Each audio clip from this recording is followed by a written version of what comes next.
अस्सलाम वालेकुम everyone, welcome back to my channel and welcome back to another designing video. कैसे हैं जी आप सब? उम्मीद है सब खैरियत से होंगे। आज की इस वीडियो के अंदर मैं आप लोगों के साथ अपने एक ड्रेस की डिज़ाइनिंग को शेयर करूंगी। ये मैंने मार्केट से 2 पीस लॉन का आउटफिट बाय किया है। इसकी प्राइस जो है वो 1200 है। इस वीडियो के अंदर मैं आप लोगों के साथ इस चीज़ को शेयर करूँगी कि आप कैसे एक कम प्राइस वाले ड्रेस को भी स्टाइलिश लुक दे सकते हैं। तो वीडियो को स्किप बिल्कुल मत कीजिएगा, शुरू से एंड तक ज़रूर देखिएगा। मुझे पूरी उम्मीद है कि आपके काम आएगी। अगर वीडियो अच्छी लगे तो लाइक, शेयर और कमेंट ज़रूर कीजिएगा। तो चलते हैं और वीडियो को स्टार्ट करते हैं। शर्ट से हम स्टार्ट ले लेते हैं। आप एक दफ़ा इसकी फ़ाइनल लुक देख लें, फिर मैं करीब से इसकी कंप्लीट डिटेलिंग आप लोगों के साथ शेयर करूँगी। एक दफ़ा आप इसको फ़ाइनल देख लें। नेकलाइन से हम स्टार्ट ले लेते हैं। नेकलाइन के ऊपर मैंने बैंड अटैच की है, ये आप देख सकते हैं। ट्राउज़र के साथ का जो पीस बचा था उसी कपड़े की मैंने ये बैंड बनाई है और आगे मगज़ी के तौर पर उसी को इस्तेमाल किया है। ये आप देख सकते हैं ऊपर से नीचे तक मैंने मगज़ी बना कर लगाई है कपड़े की ही, जो ट्राउज़र के साथ का फैब्रिक था उसी की।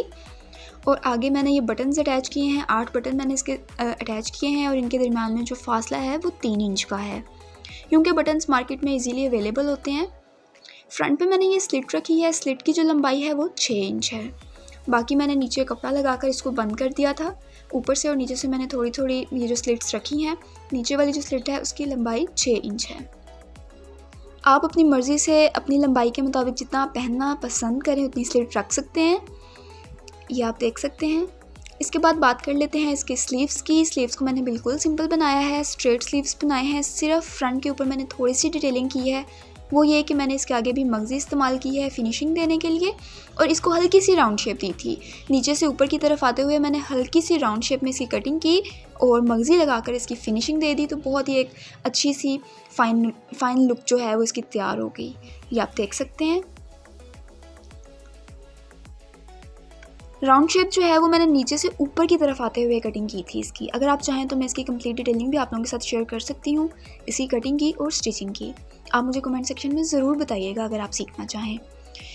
अब इसके जो दामन और इसके जो चौक हैं उसकी भी मैं आपको डिटेलिंग बता दूँ कि इसके ऊपर मैंने कोई डिज़ाइनिंग नहीं की, सिंपल फोल्डिंग करके, और जो सिलाई होती है वो मैंने दे दी जैसे कुर्ता स्टाइल में सिलाई दी जाती है। एक सिलाई वाला मैंने इसका जो बनाया है, डबल सिलाई नहीं दी। अब इसके ट्राउज़र को डिस्कस कर लेते हैं। ट्राउज़र के ऊपर भी मैंने कोई ज़्यादा डिज़ाइनिंग नहीं की, सिंपल इसकी स्ट्रेट ट्राउज़र की कटिंग की और इसकी स्टिचिंग कर दी। नीचे से जो इसका पांचा है उसकी जो चौड़ाई है वो 6.5 इंचेस थी। ऊपर मैंने सिंपल इसमें इलास्टिक अटैच किया और उसके ऊपर से सिलाई दे दी। ये आप देख सकते हैं। सिर्फ इसके पांचे के ऊपर मैंने ये बटरफ्लाइज बनाकर लगाए। ये जो मैंने फैब्रिक इस पर यूज़ किया वो शर्ट के साथ का था। अगर आप इस तरीके के बटरफ्लाइज भी सीखना चाहते हैं तो आप मुझे कमेंट सेक्शन में ज़रूर बताइएगा, मैं इसकी वीडियो भी आप लोगों के साथ ज़रूर शेयर करूँगी। ये आप देख सकते हैं मैंने 2 बटरफ्लाइज इसके पांचे पे लगाए। जी, तो ये थी मेरी आज की डिज़ाइनिंग, आज की वीडियो। मुझे पूरी उम्मीद है आपको वीडियो अच्छी लगी होगी। अगर वीडियो अच्छी लगे तो लाइक, शेयर और कमेंट ज़रूर कीजिएगा, और मेरे नए देखने वालों से रिक्वेस्ट है कि प्लीज़ मेरे चैनल को सब्सक्राइब कर दें। इंशाल्लाह नेक्स्ट वीडियो के अंदर हमारी मुलाकात होगी एक नई डिज़ाइनिंग वीडियो के साथ। तब तक के लिए अल्लाह हाफिज़।